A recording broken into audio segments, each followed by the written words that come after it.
اسرائیلی خفیہ agency Mossad کی جانب سے ایرانی جوہری سائنسدانوں کو قتل کرنے کے لیے 15 سال تک نگرانی کی گئی۔ خبر ایجنسی کے مطابق اسرائیلی حکام نے بتایا کہ ایران کے 12 جوہری سائنٹسٹ کو ایک ساتھ قتل کرنے کے لیے 15 سال تک ان کی نقل و حرکت پر نظر رکھی گئی۔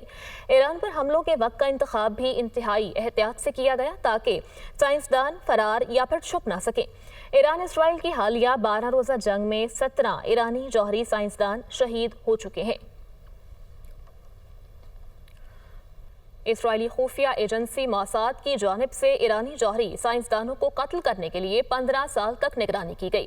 خبر ایجنسی کے مطابق اسرائیلی حکام نے بتایا کہ ایران کے 12 جوہری سائنٹسٹ کو ایک ساتھ قتل کرنے کے لیے 15 سال تک ان کی نقل و حرکت پر نظر رکھی گئی۔ ایران پر حملوں کے وقت کا انتخاب بھی انتہائی احتیاط سے کیا گیا تاکہ سائنسدان فرار یا پھر چھپ نہ سکیں۔ ایران اسرائیل کی حالیہ 12 روزہ جنگ میں 17 ایرانی جوہری سائنسدان شہید ہو چکے ہیں۔